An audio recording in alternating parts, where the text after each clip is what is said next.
My parents called me a dropout loser, and my sister uninvited me from her wedding to protect her image. Later, they found out I wasn't a loser at all, but I'd already set strict boundaries for any future contact. The Forbes notification hit my phone at 7:42 in the evening. Same minute, my sister Cecilia was walking down the aisle at the Rosewood Mansion. The article had already gained serious traction. Picture of the governor on stage and our company name in the headline. Caption called me a visionary entrepreneur disrupting the restaurant supply industry. My company was valued at $35 million that night, would hit 55 by year's end. But in that moment, $35 million was enough. My buddy Owen, married steady, the calmest guy I know, was sitting next to me in his suit. He caught my expression and flipped my phone face down without a word.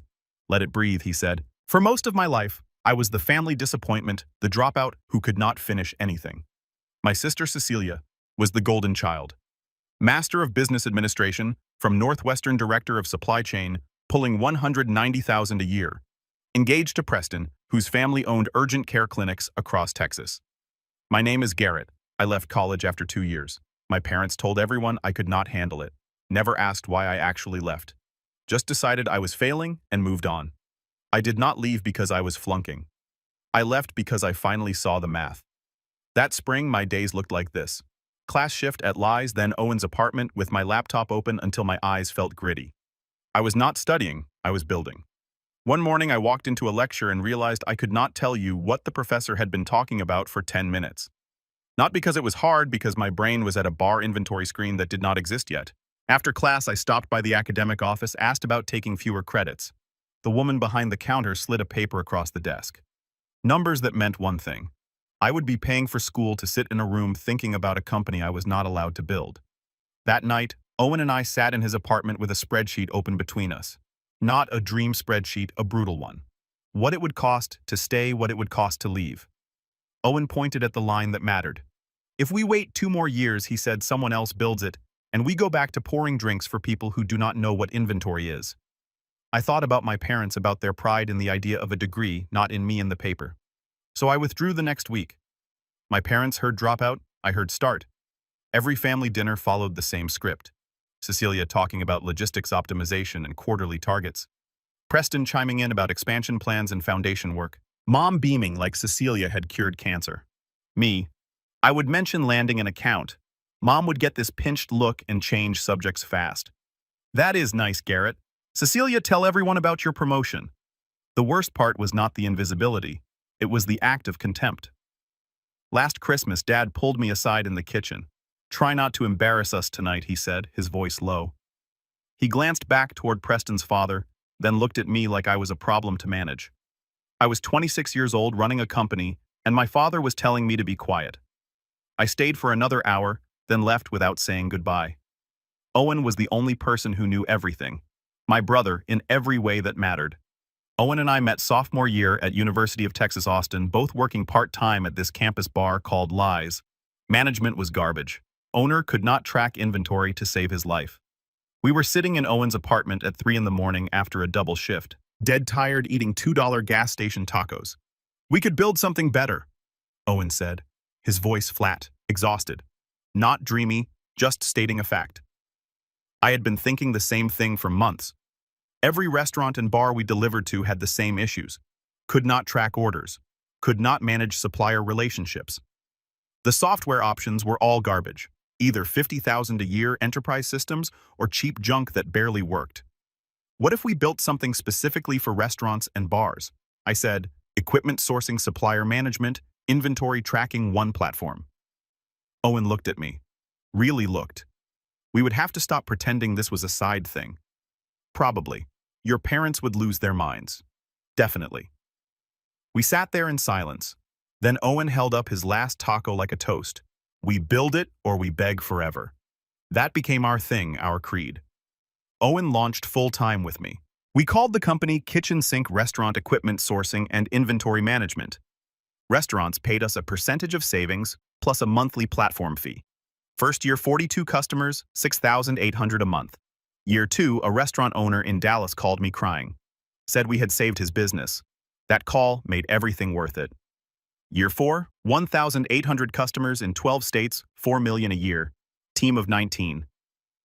January this year, Series B closed 35 million valuation. My parents thought I moved boxes in restaurant supply. That was not an accident. After the way they talked to me, I kept my answers small on purpose and I kept my distance. Saw them maybe 3 times a year.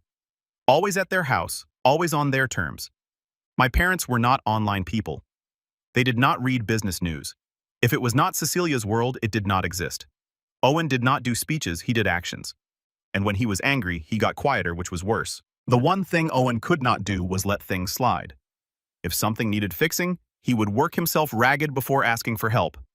There was one dinner that made it official. Random Sunday. Just my parents, Cecilia, Preston, and me around the table. Dad asked, "So Garrett, how is work?" He said it the way you ask a kid how their lemonade stand is doing. "Good," I said. "Busy still. Restaurant supply?" Mom asked. I nodded. "Yeah, we help places keep things organized." Preston laughed softly. "So you are basically the guy who makes sure forks show up on time." I did not correct him. Just let his version sit on the table between us. Dad leaned back. "Well, it is honest work." Mom reached for Cecilia's hand instead. "And you, honey, how is the new role?" The dinner snapped back into its usual orbit. I watched the subject change. My name brushed aside like crumbs, so I stopped trying to educate them. Wedding planning started 14 months before. Cecilia wanted perfect. 180,000 at the Rosewood Mansion. Preston's family kicked in 90,000. My parents mortgaged their house for the rest. "This is once in a lifetime," Mom said at the engagement party. "Cecilia deserves the wedding of her dreams." I was standing right there. I was supposed to be a groomsman, got measured for a tux. Then Preston wanted only business school friends in the wedding party. Better optics. Lost the tux deposit. 3 weeks before the wedding, the text came. I was in the kitchen sink office Tuesday night. Just closed a deal with a restaurant group in Florida. 42 locations, 18,000 a month in recurring revenue. I was reviewing the contract when my phone lit up. "Cecilia, hey, need to talk about the wedding." "Okay." "Preston's parents have been asking about family. They are really particular about image. We think it would be better if you did not come. You would probably feel more comfortable anyway." I stared at the message, read it 3 times. My throat felt tight in a way I hated. Not dramatic, just physical, like my body understood the insult before my brain did. Owen was across the office working on supplier contracts. He looked up. "You good?" I handed him my phone. He read the message. His jaw tightened. He did not blink, just stared at the screen. "What are you going to do?" I typed back one word. "Understood." Owen handed my phone back. Said nothing. Did not need to. My phone rang immediately. Cecilia calling. "Garrett. Do not be dramatic about this. I am not. You said do not come. I am not coming. It is just they are particular. Preston's family. They know everyone. And you. It is just a certain crowd. Crystal clear. This is not personal. We will do dinner after. That Italian place you like." "Sure, Cecilia. Enjoy your wedding." My voice came out steady. Empty. She should have caught that. "Garrett. Come on. Do not make this a whole thing. I am not making it anything. You made it clear where I stand. Do not call me after the photos." I hung up before she could respond. Owen was watching me. "You okay?" "No." "Good. You should not be." The next day, Mom called. I almost did not answer, but I needed to know if she was in on it. "Hi, sweetheart. I heard about the wedding situation." "The situation?" "Yes. And I wanted to call because, well, let us be fair here. Cecilia is under a lot of pressure." "Let me stop you right there," I said. My jaw was tight. "You are calling to defend the fact that my sister uninvited me from her wedding because I would embarrass her. That is what you are doing right now. I am not defending it. I am trying to help you see it from her perspective. I see it perfectly. She thinks I am beneath her new family. You are calling to make sure I do not cause problems, but I am done expecting fairness from this family." I hung up. Owen had heard the whole thing. He did not say anything, just came over and sat at my desk. "You are building something they will never understand," he said finally. "I know." "Good. Let us make it impossible to ignore." I opened my laptop. Texas Governor's Business Awards, April 23rd, same night as Cecilia's wedding. I had planned to skip the ceremony. Not anymore. I called our investor, Bill. "I am going to the ceremony. I want to be there when my name gets called." He laughed. "You are already winning. Just show up." The ceremony was black tie at the Four Seasons. Forbes was covering it. 400 attendees. I spent 4,800 on a custom Tom Ford suit, another 800 on shoes. Owen matched me. We looked like we owned boardrooms. Night of the ceremony, we rode together. Did not talk much. That was our way. You ready for this? Owen asked as we pulled into the hotel. Been ready. The ballroom was massive. Crystal chandeliers, round tables with white linens, stage with huge screens, 400 people in formal wear network. We sat at a front table with Bill, our chief financial officer, Hannah, and two early investors, both of them grinning like proud parents. Their ceremony started at 7 in the evening, same time as Cecilia's ceremony 200 meters north. But Cecilia did not walk until later, right when my phone would light up. They dragged it out the way these events always do. Applause rising as the categories narrowed. Then the governor took the microphone for first place. The room went silent. Our first place winner represents the kind of innovation Texas needs, she said. In just 4 years, they have built a company valued at $35 million serving restaurants across multiple states. The massive screens lit up with kitchen sink. Screenshots of our platform customer testimonials growth charts. Please welcome to the stage Garrett and Owen, co-founders of Kitchen Sink. We stood up together, walked to the stage side by side, shook hands with the governor. The room exploded in applause. The trophy was heavy crystal with brass accents, both our names engraved real substantial. The governor smiled. Tell us what inspired you to build Kitchen Sink. I took the mic. Owen stood beside me. Solid present. We saw restaurant owners getting crushed by broken systems, I said. My voice carried through the room. They could not negotiate with suppliers, could not track inventory. We wanted to level the playing field. And you both left college to pursue this. Yeah. Hardest decision we ever made. Our families did not understand. They thought we were throwing our lives away. The audience laughed. Some nodded. Turns out we were building them, just not the way they imagined. The room erupted standing ovation. Owen was grinning beside me. Hannah had tears in her eyes. We posed for photos with the governor, flashes going off constantly. She leaned in during one shot and said quietly, "This story is going to resonate." I hope so, I said back. Forbes posted pictures on social media later that night, tagged us, tagged Kitchen Sink, tagged the governor. Caption read, Garrett and Owen, 26 and 27, received prestigious Governor's Award for Innovation after building a $35 million company revolutionizing restaurant supply. My phone was going crazy in my jacket pocket, vibrating nonstop. Owen reached over and put his hand on my shoulder. Stay here. We spent the next 2 hours networking, reporters wanting interviews, chief executive officers asking about our growth strategy, investors pitching Series C discussions. A reporter from Austin Business Journal caught me near the bar. What advice would you give young entrepreneurs without family support? My throat tightened for a second, but I answered. Build it anyway, I said. The people who truly love you will celebrate when they see your success. And if they do not, you have built something even more valuable.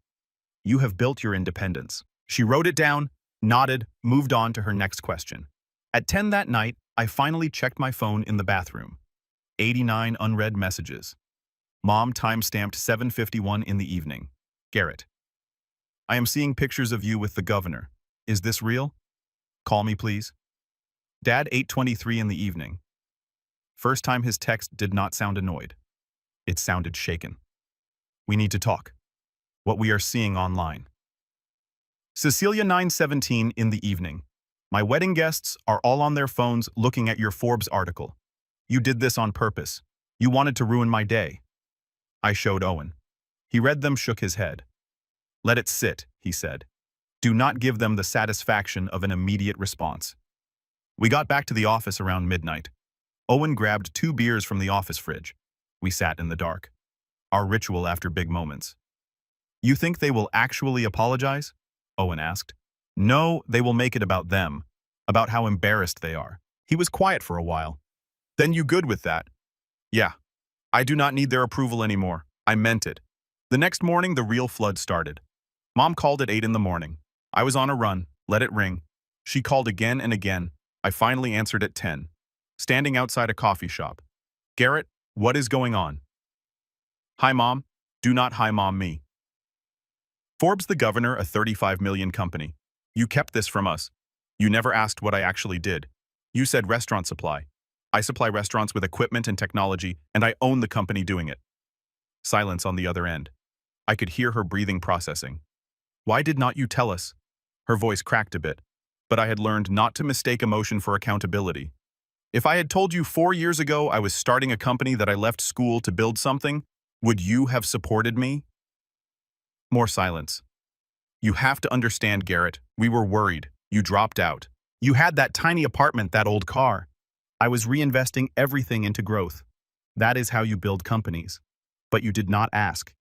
You just assumed I was failing and treated me accordingly. We did not know that. You did not ask.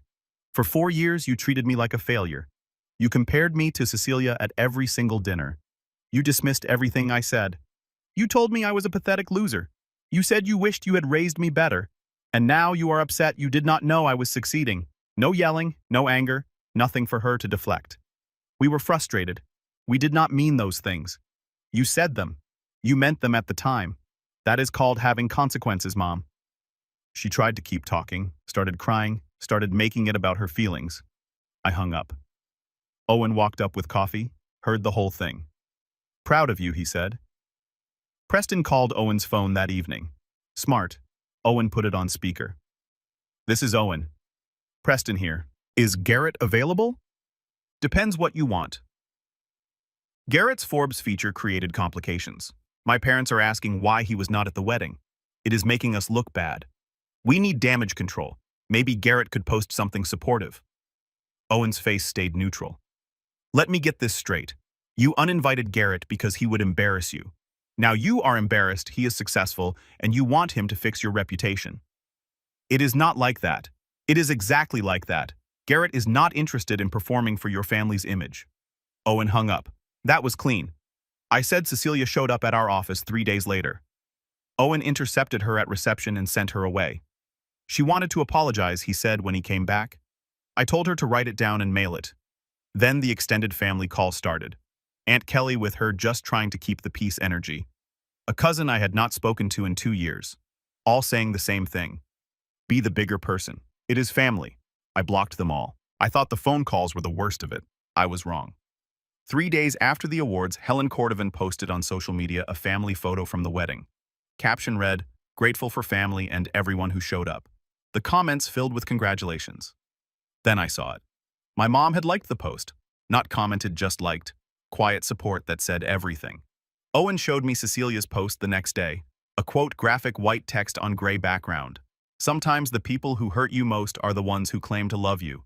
Her caption, learning hard lessons about loyalty lately. The comments were sympathetic. Stay strong, you deserve better. But it got worse. A Dallas Society blog picked it up. Dallas social scene written by someone named Meredith. Owen found it first. Someone in his wife's book club group chat had forwarded the link.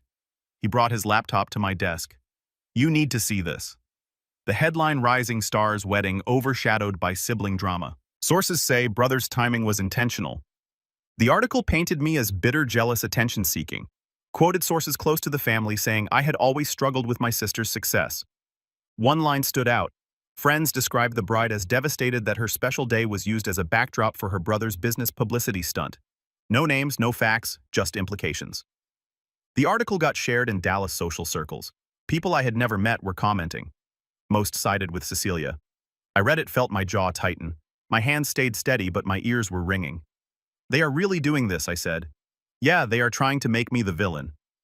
I sat there, thought about responding, correcting the record. Then I realized that is exactly what they wanted. A public fight. We ignore it, I said. Owen's jaw was tight. We could respond. Set the record straight. I have got the text thread where Cecilia uninvited you. No, that is what they want, a fight they can spin. And they are calling you a publicity stunt. We have proof. I know, but responding makes it bigger, makes it real. Right now. It is a society blog nobody outside Dallas cares about. Owen stared at me, then exhaled like it hurt. You are right. I hate watching them lie about you. He rubbed his face hard. I keep wanting to hit back. It is a bad instinct. I know, but we hold the line. He nodded. Okay, good. I said we hold the line. Owen nodded. What about your parents? What about them? Your mom liked Helen's post. That is picking a side. I know. 2 days later, Dad called. Garrett, we need to talk about this situation. What situation? The article, the posts. People are asking us questions. People are asking questions because Preston's family is feeding them a story, and you and Mom are quietly agreeing with it. Silence. Then we are not agreeing with anything. We are just trying to keep the peace by liking Helen's post. Mom did that. I saw it. She was just being polite. She was taking a side, and it was not mine. Dad's voice shifted. Got that tone. Garrett, I am not saying they are right, but you have to understand you did choose the award ceremony over your sister's wedding. Stop right there. My voice came out cold sharp. Cecilia uninvited me. 3 weeks before the wedding told me not to come because I would embarrass Preston's family. Mom called to defend that decision. You said nothing, so do not try to rewrite this. That is not how they are telling it. I do not care how they are telling it. I care that you are calling me to suggest I should have skipped a major professional achievement to avoid hurting the feelings of people who told me I was not good enough to attend a family event. I hung up. Owen was at his desk. He had heard everything. That is twice he has tried the devil's advocate routine. Owen said will not be a third time. Then Preston's family made a move that actually mattered. Roger Cordovan called Bill. I did not know about it until Bill showed up at the office unannounced. Tuesday afternoon, he looked tense. We need to talk. Conference room. Owen and I followed him. Bill closed the door. Roger Cordovan contacted me this morning. My stomach tightened. About what? About you. About the company. About family drama and how it might impact the brand. Owen's jaw went tight. What did he say? He positioned it as concern. Said he had heard about difficulties between you and your family. Wanted to make sure it was not affecting your judgment. Asked if I had noticed any instability, any erratic behavior. For half a second, something cold moved through my chest. This could touch the company, everything we had built, not just me. He is trying to spook you. I said I know that, but here is the thing. He is not wrong about optics.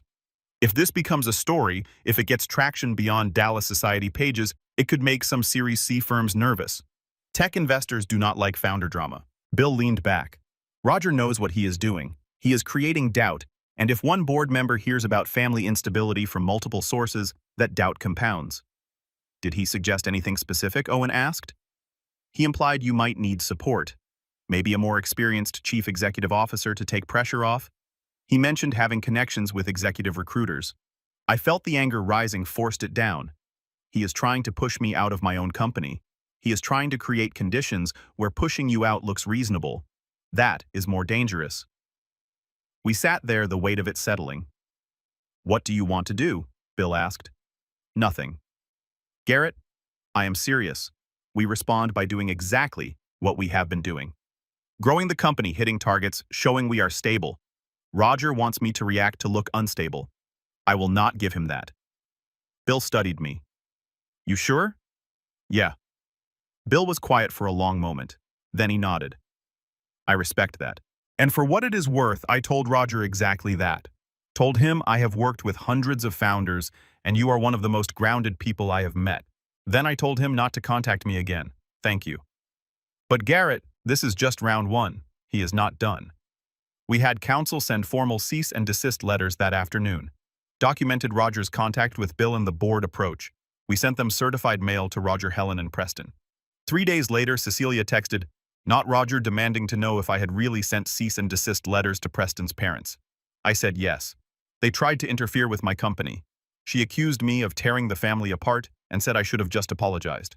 When she blamed me for ruining her wedding and choosing my ego over family, I ended it, told her to come back when she was ready to be honest, and blocked her.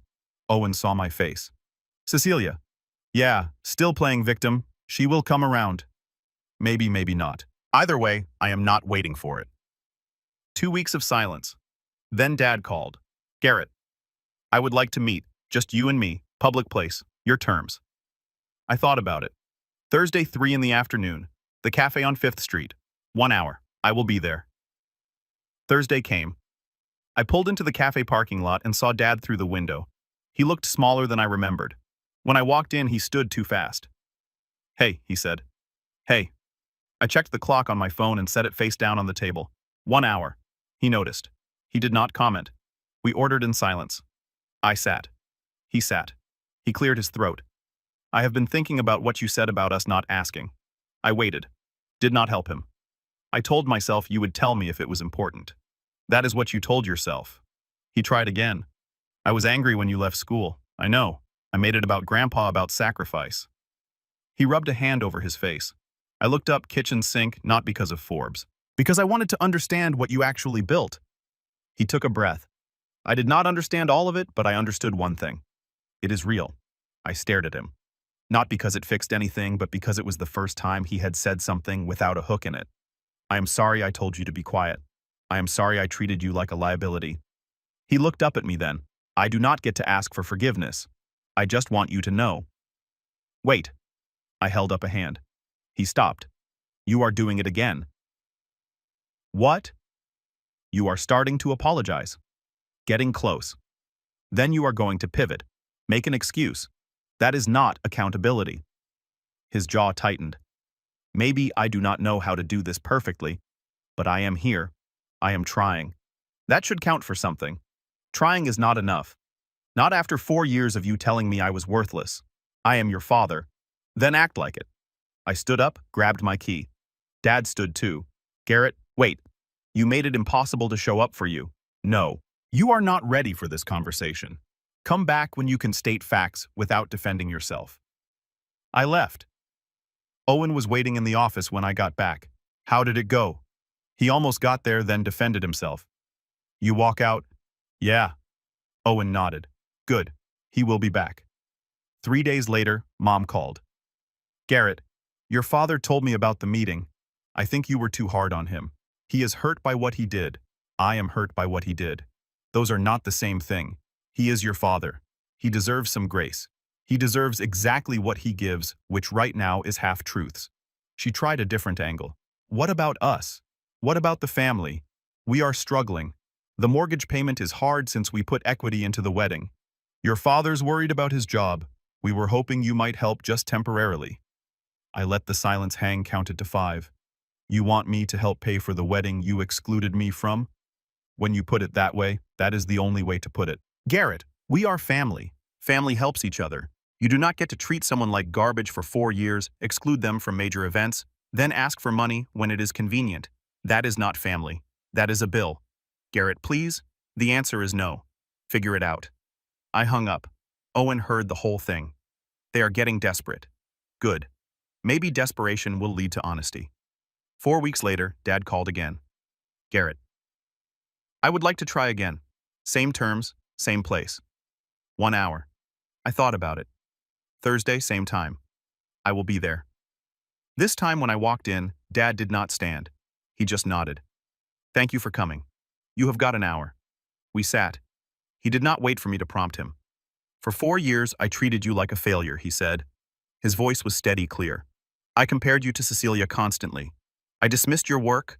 I called you names. Pathetic loser, dropout, waste of potential. I said those things multiple times. I did not interrupt, just listened. When Cecilia uninvited you from her wedding, I said nothing. I let your mother call you to defend that decision. I prioritized Preston's family's comfort over your dignity. He took a breath.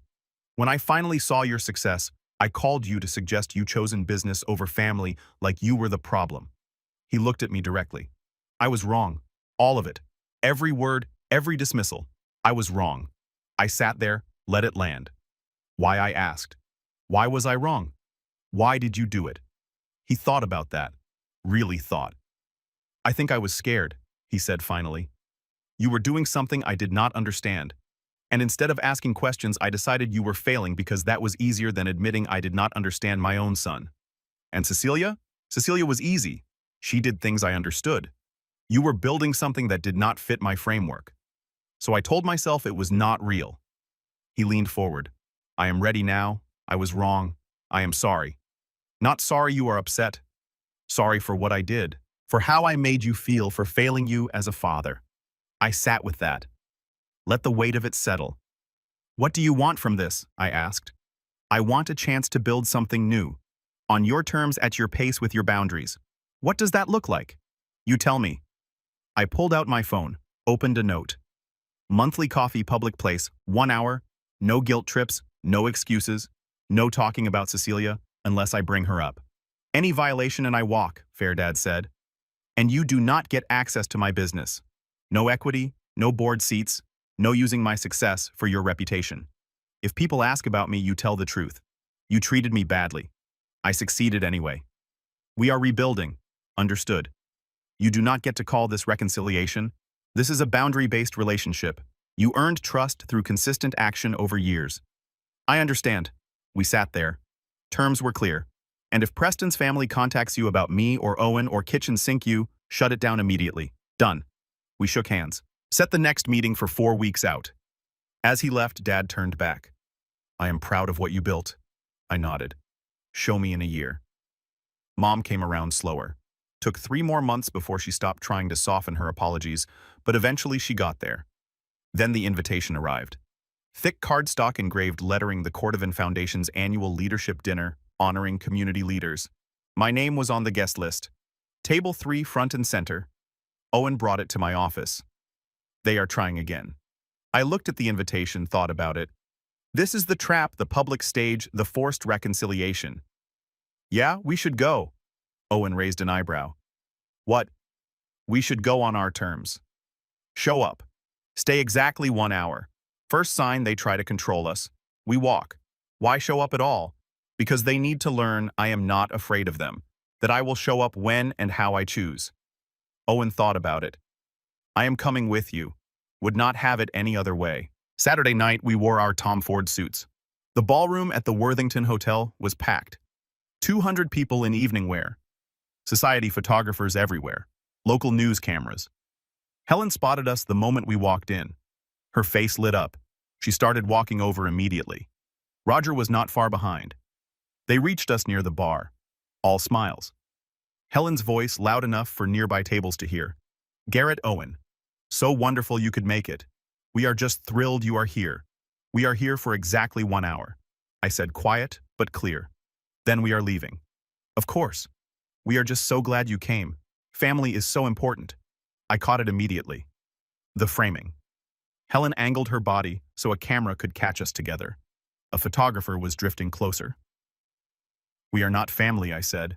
Roger stepped in, smooth. Let us not do this here, Garrett. You tried to push me out of my own company. We sent cease and desist letters. His smile froze.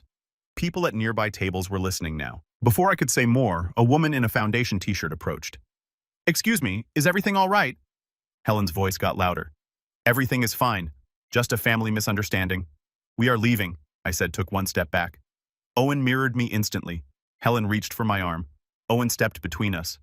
Do not, he said. We turned and walked out, left them standing there with a confused event coordinator and half the room watching.